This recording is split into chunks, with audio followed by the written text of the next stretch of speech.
Yvon, 49 ans, ingénieur retraité des Forces armées canadiennes, souffre d'un choc post-traumatique suite aux nombreuses missions de paix qu'il a effectuées, entre autres au Koweït, au Kosovo et au Congo. Les premières choses que tu vois, c'est les morts. Les morts sont étalés un à côté de l'autre. Que ce soit des enfants, des vieillards, des femmes. Ça, c'est les premières personnes qu'il faut que tu débattes. Puis en arrière, il y a 500 autres personnes avec leur famille, avec leurs petits sacs, leurs petites chaises de pique-nique. C'est la seule chose qui reste dans leur vie. On fait ça pendant 8 mois de temps. Dans tout ça, il y a un break de peut-être 2 semaines au Canada. Après ça, on vient au Canada encore pour une petite période de temps. On continue avec la famille. Puis là, la famille nous demande pourquoi on n'est pas là. On est toujours dans les limbes ou on n'est pas là réellement avec eux. On est toujours dans nos pensées. On devient impatient. On devient anxieux. On devient agressif.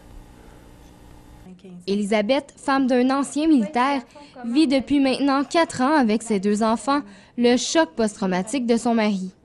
C'est pas évident parce que la personne change de personnalité. La personne devient beaucoup plus impatiente. Il y a une certaine, on pourrait pas dire abus verbal, mais elle devient, en étant impatiente, elle devient un peu plus agressive aussi face à la famille. Puis ça a été difficile. Les enfants ne pouvaient pas faire de sport avec leur père comme ils faisaient avant.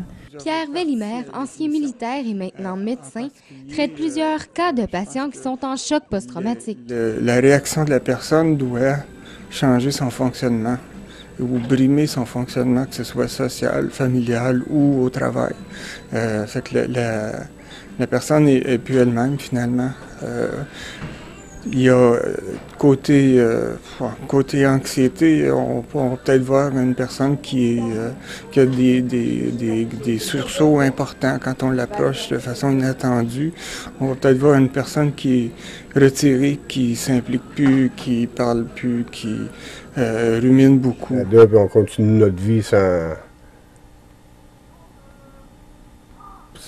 réellement penser à tout ça, mais c'est toujours en arrière de notre tête. On dit qu'on y pense pas, c'est certain qu'on y pense. En tant que militaire, on n'a pas le temps de penser à ça parce qu'on continue. Dans mon cas, j'avais des responsabilités, j'avais des hommes sous mes ordres. On continue. Le choc post-traumatique d'Yvon a été diagnostiqué officiellement en 1999. Il voit maintenant la vie sous un angle différent et doit se battre chaque jour pour s'en sortir.